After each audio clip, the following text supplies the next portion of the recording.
پیارے ناظرین کرام، السلام علیکم ورحمۃ اللہ وبرکاتہ۔ میں آج آپ کے سامنے ایک ایسی حیرت انگیز بات لے کر حاضر خدمت ہوا ہوں کہ جسے سن کر آپ ضرور دنگ رہ جائیں گے۔ تو آپ سے گزارش ہے کہ اس ویڈیو کو آخر تک ضرور دیکھیں اور پسند آ جائے تو دوسروں تک شیئر کر کے ثواب کے بھی حقدار بنیں۔ تو میں آپ کے سامنے جو بات لے کر آیا ہوں تو وہ کوئی قصے کہانی کی بات نہیں ہے، یا کوئی من گڑھت روایت نہیں ہے، یا پھر ایسے بناوٹی باتیں نہیں ہیں، بلکہ یہ وہ بات ہے کہ جس کی روایت امام طبرانی نے معجم کبیر میں کیا ہے، اور اس کی روایت حضرت مالک بن حویرث نے کیا ہے۔ وہ بیان فرماتے ہیں کہ آقا دو جہاں صلی اللہ علیہ وسلم ایک بار منبر رسول پر خطبہ دینے کے لیے تشریف لے جا رہے تھے، تو پہلے سیڑھی پر جب آپ نے قدم رکھا تو آمین فرمایا، اسی طرح دوسرے پر بھی قدم رکھا تو آپ نے آمین فرمایا، اور تیسرے پر بھی قدم رکھا تو آمین فرمایا۔ صحابہ کرام نے دریافت کیا بعد میں کہ یا رسول اللہ صلی اللہ تعالیٰ علیہ وسلم، آج خلاف معمول آپ کو آمین فرماتے ہوئے ہم لوگوں نے سنا ہے، تو اس کی وجہ کیا ہے؟ اب اندازہ لگائیں، سوچیں کہ سرور کائنات صلی اللہ تعالیٰ علیہ وسلم آمین فرمائیں، اور کوئی خاص بات ہوگی تبھی تو آپ کا یہ معمول نہ تھا، یعنی پہلی بار صحابہ کرام نے ایسا کرتے ہوئے دیکھا تو جستجو ہوئی، ایک سوال پیدا ہوا کہ آخر اس طرح سے آقا دو جہاں صلی اللہ علیہ وسلم نے آج کیوں فرمایا؟ تو جب صحابہ کرام نے عرض کیا یا رسول اللہ آپ نے ایسا کیوں فرمایا، تو آقا دو جہاں صلی اللہ تعالیٰ علیہ وسلم نے جو آگے بات بیان فرمائی وہ دل تھام کر سنیں، یقیناً عبرت سے آپ کی آنکھیں پھٹی کی پھٹی رہ جائیں گی۔ تو سرکار مصطفیٰ صلی اللہ علیہ وسلم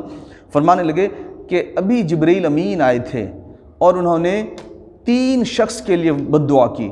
اور جب 3 شخص کے لیے بد دعا کی تو ہر بد دعا پر میں نے آمین کہا۔ اللہ اکبر، سرور کائنات صلی اللہ تعالیٰ علیہ وسلم آمین فرمائیں اور جبرائیل امین اس کے لیے بد دعا فرمائیں۔ کتنی حیرت کی بات ہے، کتنا بڑا بدبخت ہوگا وہ شخص، کتنا بڑا بد نصیب ہوگا وہ شخص، کتنا محروم ہوگا وہ شخص جن کے لیے فرشتوں کے سردار بد دعا فرمائیں اور نبیوں کے سردار اس پر آمین فرمائیں۔ اللہ اکبر۔ تو آقا دو جہاں صلی اللہ علیہ وسلم نے پھر ان کی وضاحت فرمائی کہ پہلا وہ شخص جو رمضان المبارک کا مہینہ پائے اور اپنے گناہوں کی بخشش نہ کروائے۔ اللہ اکبر، کتنی بڑی بات آقا دو جہاں نے فرما دیا کہ بد نصیب ہے وہ شخص، محروم ہے وہ شخص کہ جو رمضان المبارک کا مہینہ پائے اور اپنے گناہوں کو نہ بخشوا سکے۔ اللہ اکبر، یعنی اللہ اور اس کے رسول کو راضی کر کے اللہ کی رحمت کا حقدار نہ بن سکے، وہ بڑا محروم شخص ہے، بد نصیب شخص ہے، اور اس کے لیے بد دعا حضرت جبرائیل امین نے فرمائی، اور پھر آگے اس پر آمین آقا دو جہاں صلی اللہ علیہ وسلم نے فرمایا۔ اور دوسرا بد نصیب وہ شخص کہ جن کے بارے میں آقا دو جہاں صلی اللہ علیہ وسلم نے فرمایا کہ حضرت جبرائیل امین نے اپنی زبان سے ان کے لیے بد دعا کی کہ جو اپنے ماں باپ دونوں یا دونوں میں سے کسی ایک کو پائے اور اس کی خدمت کر کے جنت نہ حاصل کرے، یعنی خدمت نہ کر کے، نافرمانی کر کے وہ جہنم کا حقدار بنے، تو بد نصیب ہے وہ شخص، محروم ہے وہ شخص،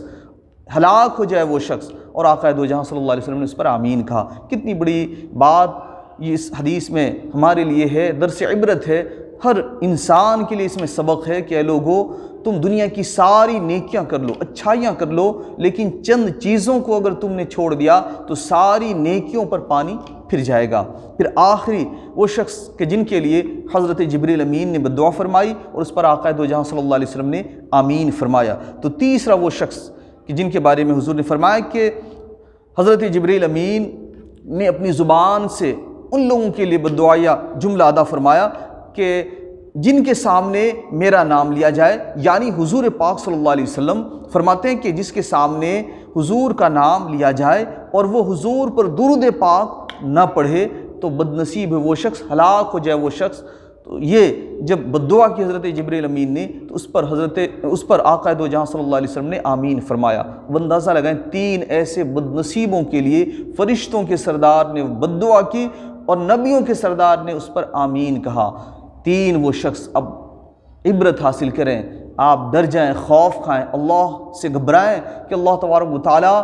اتنی رحمت فرماتا ہے ہم پر تو دوسری طرف غضب بھی فرماتا ہے۔ اگر رحمت الہی ہمیں ملتی ہے تو غضب الہی کے بھی ہم حقدار ہو سکتے ہیں اگر چند باتوں کا ہم نے خیال نہ کیا۔ تو لہٰذا دعا ہے کہ اللہ تبارک و تعالی ہمیں ایسے بد نصیبوں میں سے نہ فرمائے، ایسے محروموں کی لسٹ میں ہمیں درج نہ فرمائے۔ اللہ تبارک و تعالی ہمیں خوش نصیبوں میں سے اور جنت کے حقدار والوں میں سے درج فرما دے۔ السلام علیکم۔